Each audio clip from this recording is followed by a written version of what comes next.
Hello बच्चों, let's see this question. Which of the following compounds can be optically active? यानी कि इसमें से कौन सा ऐसा कंपाउंड है जो क्या है, ऑप्टिकली एक्टिव है। तो इस क्वेश्चन को करने के लिए हमें किस चीज की जरूरत पड़ेगी, यानी कि यहाँ की कॉन्सेप्ट क्या लग रहा है वो मैं आपको सिखाता हूँ। यहाँ पे जो की कॉन्सेप्ट है बच्चों, की कॉन्सेप्ट हमको यहाँ पे ये चेक करना है कि यहाँ पे प्लेन ऑफ सिमेट्री प्रेजेंट है या नहीं है। क्या मैंने बोला? प्लेन ऑफ सिमेट्री प्रेजेंट है या नहीं है, प्रेजेंट है या एब्सेंट है। अगर प्लेन ऑफ सिमेट्री प्रेजेंट है, अगर प्लेन ऑफ सिमेट्री क्या है, प्रेजेंट है, तो जो मेरा कंपाउंड होगा वो ऑप्टिकली इनएक्टिव होगा। ऑप्टिकली क्या होगा? इनएक्टिव। और अगर प्लेन ऑफ सिमेट्री एब्सेंट है, अगर प्लेन ऑफ सिमेट्री क्या है, एब्सेंट है, तो मेरा कंपाउंड जो है वो क्या होगा? Optically active. अब क्वेश्चन ये आता है कि प्लेन ऑफ सिमेट्री समझा दीजिए।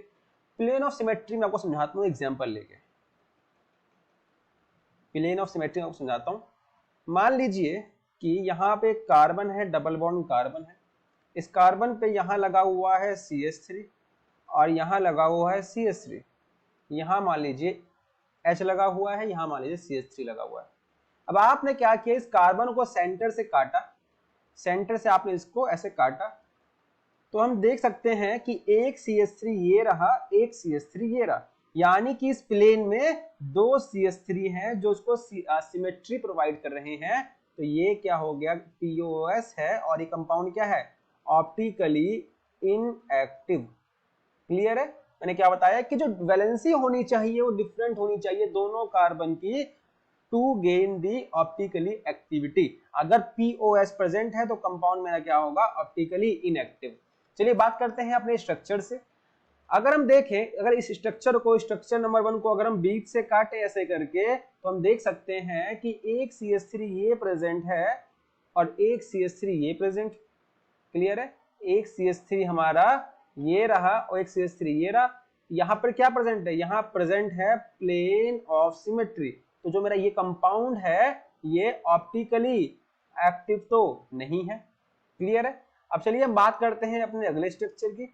अगले स्ट्रक्चर को हम ऐसे काटते हैं, तो हम देख सकते हैं कि यहाँ पे तो CH3 है, यहाँ क्या है, H है। तो यहाँ पे प्लेन ऑफ सिमेट्री नहीं है। जब यहाँ पे प्लेन ऑफ सिमेट्री नहीं है तो यहाँ पे ऑप्टिकली एक्टिविटी बिल्कुल है। अब अगर मैं अपने अगले स्ट्रक्चर को सेंटर से काटता हूं, तो अपने अगले स्ट्रक्चर को सेंटर से काटने के बाद देखा मैंने, यहाँ तो हाइड्रोजन है, यहाँ CH3 है, यहाँ पे प्लेन ऑफ सिमेट्री नहीं है क्योंकि दोनों वैलेंसी डिफरेंट है। तो ये कंपाउंड क्या हुआ, मेरा ये कंपाउंड हुआ ऑप्टिकली एक्टिव। क्वेश्चन ये आ सकता है कि ये कार्बन है, ये जो कार्बन है आप इसको ऐसे काट दीजिए। ऐसे काट सकता नहीं हूं क्योंकि इसको इसलिए ऐसे नहीं काट सकता क्योंकि ये कार्बन जो होता है ये प्लेन में होता है, बाकी दोनों कार्बन मूव कर रहे होते हैं। इसकी वजह से यहाँ प्लेन ऑफ सिमेट्री नहीं होता और ऑप्टिकली एक्टिव कंपाउंड है ये। क्लियर है?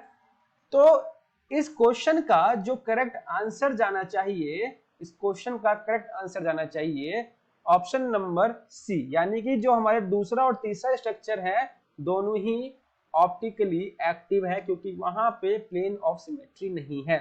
So I hope you understood the concept. All the best.